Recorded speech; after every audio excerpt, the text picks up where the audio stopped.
Le théologien de Ratzinger l'écrivit clairement.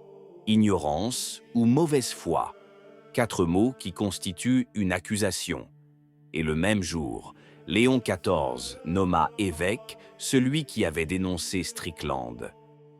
À la fin de cette vidéo, vous comprendrez pourquoi cette nomination et les propos publiés il y a quelques jours par Don Nicolas Bux, oui, lui, le théologien liturgique qui a travaillé aux côtés de Benoît XVI à la préparation de Summorum Pontificum, sont les deux faces d'un même problème.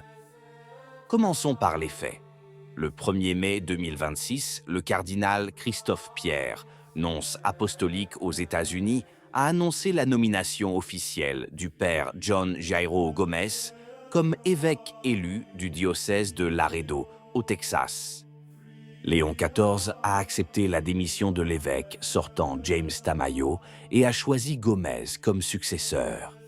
Qui est le père John Jairo Gomez ?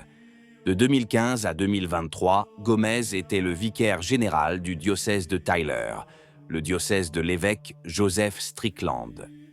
Le bras droit, l'homme de confiance, celui qui était censé défendre son pasteur devant les visiteurs apostoliques envoyés de Rome. Au contraire, selon le Catholic Monitor et les reconstitutions publiées ces derniers jours, c'est Gomez lui-même qui a organisé et facilité les rencontres entre les visiteurs du Vatican et le clergé du diocèse. Cette même visite a conduit, en novembre 2023, à la destitution de Strickland par le pape François. Strickland a été destitué sans procès, Gomez est resté en poste, et il est devenu pape. Arrêtons-nous un instant, car cette dynamique porte un nom précis dans l'histoire de l'Église, le collaborationnisme ecclésiastique. Il s'agit du subordonné qui fournit aux visiteurs romains les informations nécessaires pour justifier la destitution de son supérieur. Et il est récompensé par une promotion. Strickland quitte ses fonctions, Gomez entre, avec le titre d'évêque. Et ce n'est pas un hasard si, cette semaine même, Monseigneur Strickland a accordé une nouvelle interview à 1 Peter 5, dans laquelle il déclare que sa confiance en Léon XIV s'amenuise.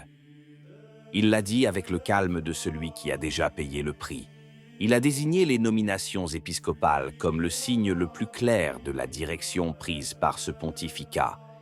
Et la nomination de Gomez est intervenue le lendemain de ces paroles.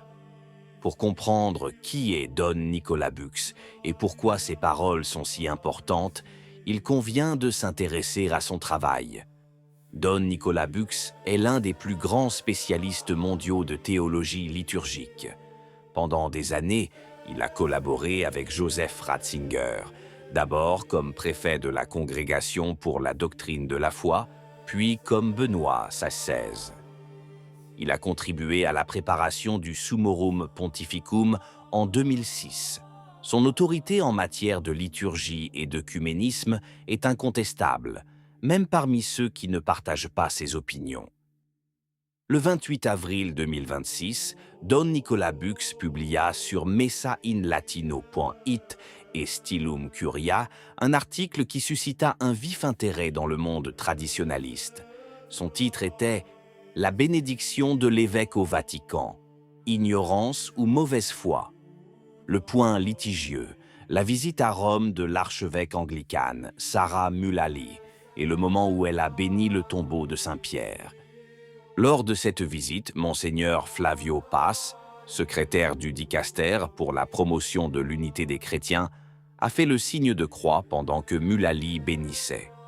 Bux écrit « Il y a une contradiction entre les pasteurs anglicans devenus prêtres catholiques dans les ordinariats de Benoît XVI, parce qu'ils reconnaissaient que leurs ordinations étaient invalides, et le message de bon vœu adressé à une femme qui n'est pas évêque, parce qu'elle est une femme. » Et il conclut qu'il les fait par ignorance ou par mauvaise foi, il scandalise et sème la confusion chez de nombreux catholiques.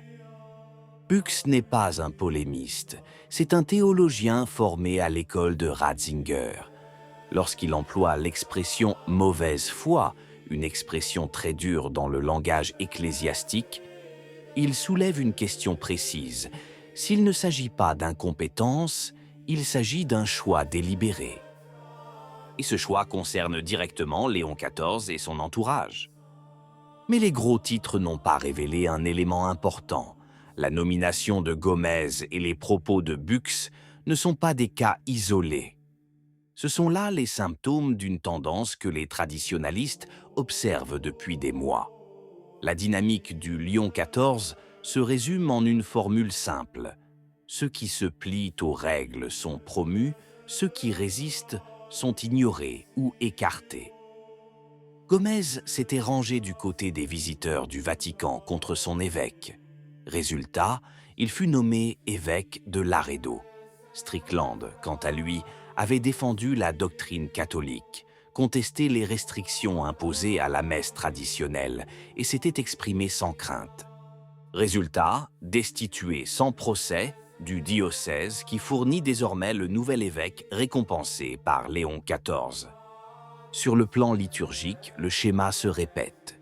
Benoît XVI avait institué les ordinariats anglicans précisément pour accueillir les fidèles qui reconnaissaient l'invalidité de leur ordination. Léon XIV reçoit Moulali comme guide spirituel, digne de recevoir le tombeau de Pierre comme lieu de bénédiction, et le secrétaire responsable fait le signe de croix. Et c'est là que l'histoire révèle sa véritable nature.